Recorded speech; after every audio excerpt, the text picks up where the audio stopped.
Within minutes, police cars pulled up to the curb, sirens subdued but urgent. Officers filed out, and the strain in the air grew heavier as they approached the building. Inside, Dr. Carrington paced, his mind spiraling. Each past decision felt like a chain tightening around him. A soft knock on the door. "Dr. Carrington?" called a calm, authoritative voice from the other side. "This is Officer Lewis Whitty. We need to talk." He didn't respond right away. His father wasn't there yet. The room felt like it was closing in on him, and his emotions whirled in a storm of rage, fear, and uncertainty. The knock came again, louder. "We're not here to hurt you," Officer Witt said, his tone steady but firm. "We just want to make sure you and everyone inside are okay. Let us help you." Dr. Carrington's grip tightened on the pistol at the sound of the officer's voice, the weight of his choices bearing down on him. "Let me talk to the ladies," Officer Witt called out, sensing the tension. "Let us mediate. There's no reason for anyone to get hurt here."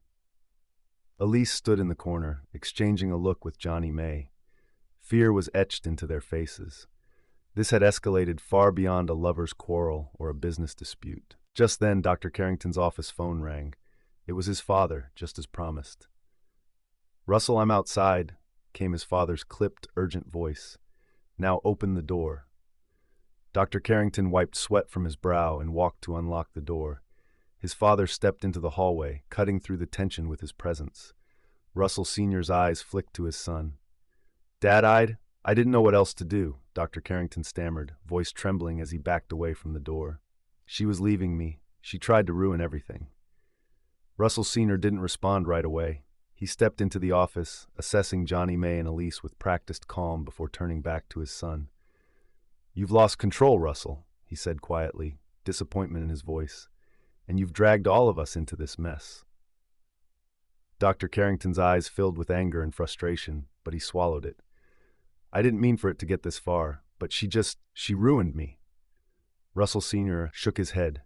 "You've ruined yourself, son. You let your ego, your anger get the best of you, and now look at the disaster you've created." Police radios crackled outside, the sense of urgency intensifying. Dr. Carrington felt cornered on all sides, paranoia eating at him. "Russell," his father said, voice low but firm, "you need to end this now. Open the door, let them in. Let's get you out of this. If you don't, you're going to lose everything." The weight of his father's words struck harder than any accusation. Dr. Carrington's hands shook as he looked at Johnny May and Elise. Finally, without a word, he stepped back and unlocked the office door, disarming himself as officers entered. Two of Dr. Carrington's colleagues came in, hoping to talk him into surrendering. Officer Witt volunteered himself as a hostage, continually urging Dr. Carrington to surrender. Another colleague, Dr. Shirley Clinton, appeared and asked to speak with Dr. Carrington. He agreed on the condition that Officer Witt leave the room. Officer Witt asked for the gun. Dr. Carrington replied, "In a couple of minutes." The tension in the office was unbearable, the air thick with fear and anger as Dr. Carrington's world dangled on the brink. Dr. Clinton, a trusted colleague who had seen the fractures in Dr. Carrington's once impeccable facade, tried to mediate. As he sat across from Dr. Carrington, speaking in a soft, measured voice, Dr. Carrington remained eerily silent, his mind teeming with dark thoughts. "Russell," Dr. Clinton said gently, concern evident in every word, "you don't have to do this. Let them go. They'll listen, but you need to calm down before it's too late."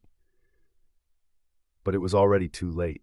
In those few moments of conversation, the weight of his past choices destroyed the last of Dr. Carrington's composure. He wasn't just angry, he was consumed by something darker. Outside, Dr. Donald Stewart stood near the ranking officer, arms crossed as he pleaded for a chance to talk sense into Dr. Carrington. "Look, I know him better than anyone," Dr. Stewart insisted. "Let me go in there. Maybe I can end this before somebody gets hurt." The officer hesitated, then nodded. "You've got 5 minutes, Doc." Dr. Stewart exhaled sharply and walked through the glass doors. His footsteps echoed down the hallway as he approached Dr. Carrington's office. He knocked once before pushing the door open. Inside, Dr. Carrington stood behind his desk, his normally pristine suit disheveled, his tie loosened. He clutched a pistol, something Dr. Stewart had never known him to carry. The hostages sat frozen in fear. "Russ," Dr. Stewart began carefully, hands raised in a calming gesture. "It's me. Dr. Carrington's gaze was distant. Rage and desperation clouded his once sharp eyes. "I can't let them take everything from me, Donald," he muttered, shaking his head. "Not after everything I've built." Dr. Seth Stewart inched forward. "Nobody's taking anything, man. But this isn't the way." Dr. Carrington let out a bitter laugh. "What choice do I have? They want to ruin me. They want to tear down everything I worked for. My practice, my reputation. You know what they all say about me. They always wanted to see me fall." Dr. Stewart felt his stomach twist. He had seen Russell angry, but never like this. "You're not thinking straight, Russ. You're one of the best doctors in this city. You don't have to go out like this." Dr. Carrington's jaw clenched, his breathing unsteady. "It's too late." Dr. Stewart swallowed. He'd known Dr. Carrington all his life, but the man before him was a stranger. He realized he couldn't get through. With a slow, resigned nod, Dr. Stewart backed away.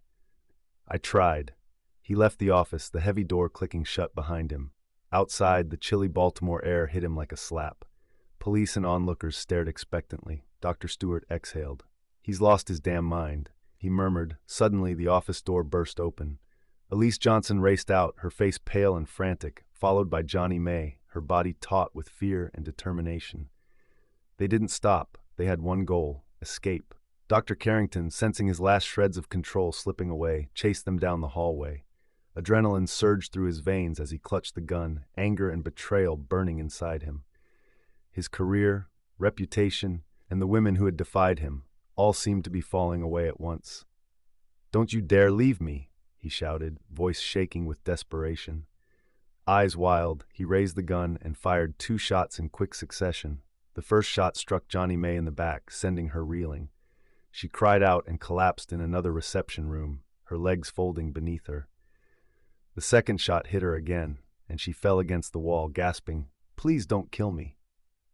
Elise's scream ripped through the corridor, drowned in the chaos unfolding around them. Dr. Carrington, his mind clouded by rage, advanced with lethal intent. Then a single shot rang out from behind him, echoing through the hallway. Dr. Carrington felt a piercing pain in his chest as the bullet struck. His hand went slack, the gun clattering to the floor. Staggering back, his vision blurred, he looked up to see Officer Witt standing in the doorway, firearm still raised. "Drop the weapon, Dr. Carrington," the officer commanded, urgency in his voice. "It's over." Dr. Carrington stumbled, blood soaking his shirt. His knees gave out, and he collapsed. In one last act of desperation, he fired another shot, missing Officer Whitty but critically wounding a private security guard. Elise rushed to Johnny May, hands shaking as she tried in vain to stop the bleeding. Johnny May's breaths came in shallow gasps. She looked at Elise with confusion and pain in her eyes. I didn't want this," she whispered, her voice fading as she was pronounced dead minutes later. Officer Whitty stepped forward, his expression somber.